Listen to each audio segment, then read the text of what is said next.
CBN, na cobertura do Web Summit Rio. Oferecimento Claro Empresas. Impulsione sua empresa para o próximo novo.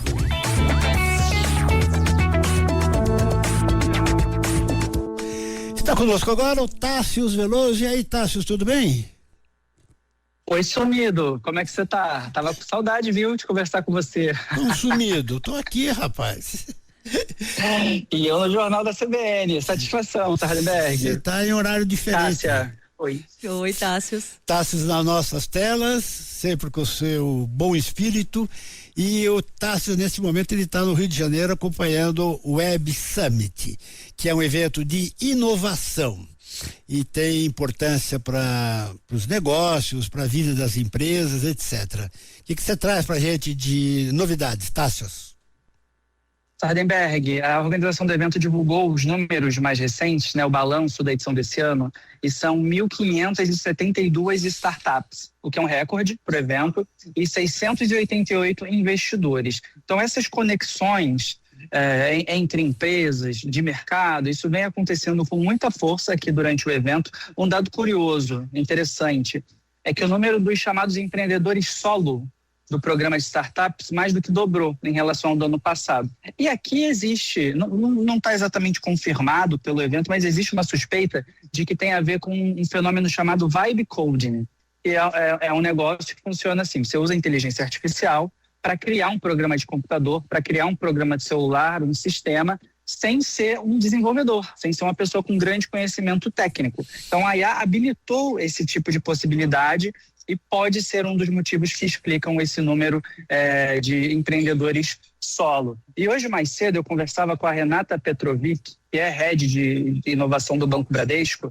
estava me explicando o seguinte: aqui no Web Summit, geralmente, as startups montam estandes, aí fica ali um representante com o nome da empresa, uma tela de computador, e vão mostrando as chamadas soluções, ou seja, as ferramentas que essas startups desenvolveram. E a ideia é gerar os chamados leads. Ou seja, eu tenho uma empresa, eu tenho um escritório de advocacia e vejo ali uma startup que oferece um sistema de parecer jurídico com inteligência artificial. Vou lá, começo a conversa, não chego a fechar um contrato ali na hora, mas depois esses leads, né, essas pistas para futuros negócios, isso permanece. Então é um evento que catalisa esses negócios, esses possíveis contratos no futuro. E o número de startups prova que está sendo bem interessante para essas companhias menores, né, iniciantes, trazerem as suas ideias para que os investidores vejam e para que empresas maiores também possam ver. Você sabe que inteligência artificial é um assunto que está na boca do povo hoje em todo lugar. Inclusive, antes de você entrar no ar, Carlos Alberto e eu estávamos comentando sobre inteligência artificial em alguns setores, inclusive no jurídico. Então, foi muito curioso você ter dado esse exemplo que você trouxe para a gente dos pareceres.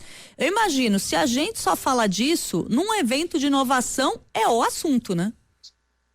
Cássia, é o assunto. É o assunto nos estandes, é o assunto nas palestras, nas demonstrações. Aqui tem algumas áreas que são de produtos ao consumidor final. Então tem notebook, tem computador, tudo habilitado com inteligência artificial. Hoje mais cedo eu conheci um equipamento que me parece até bastante interessante para jornalistas. É um pingente que registra as conversas e vai fazendo anotações com microfones mais elaborados, e depois você pode fazer perguntas para essa inteligência artificial e ela te indica, fulano falou determinada coisa em determinado momento da conversa. O que sempre na nossa vida jornalística foi um drama tal da decupagem, né? A transcrição dos nossos áudios. E aí esse equipamento está em processo de homologação e será vendido no Brasil daqui a mais algum tempo. Agora, eu não posso deixar de falar também das discussões nos painéis, e tem passado muito pela temática da regulação da inteligência artificial. Então, quais leis vão valer para a IA? Se serão leis locais, se serão leis internacionais? E o momento mais eloquente, ele se deu ontem, durante uma conversa que foi intitulada assim, nós podemos abrir a IA? Interrogação. E os convidados, eles concordaram que a situação do Brasil está, no mínimo, confusa. Esse foi o termo usado, porque o marco regulatório da IA, que passou no Senado, ainda não se sabe qual vai ser a cara que esse PL vai ter quando for votado na Câmara. Isso ainda não foi divulgado. E com isso, os atores desse setor de IA, eles não sabem muito bem o que esperar. Esse foi o resumo, inclusive, do que disse o chefe de políticas públicas da OpenAI, o Bruno Levicki. E durante esse papo, o advogado especialista em tech e também diretor do Instituto de Tecnologia e Sociedade, o Ronaldo Lemos, ele fez uma defesa, muito aplaudida, inclusive, de uma abordagem que ele chamou de soberana, uma abordagem soberana para a IA. Eu separei um trechinho, vamos ouvir. Eu acho que o objetivo da regulação do Brasil é que a gente não dependa da OpenAI, nem da Anthropic, nem da DeepSeek, nem das chinesas e assim por diante. E nesse sentido, eu acho que a gente tem que abraçar muito o modelo open source. Porque o Brasil, pessoal, a gente pode se lembrar, é um gigante do open source. O software livre no Brasil frutifica como em nenhum outro lugar. Os desenvolvedores brasileiros são incríveis.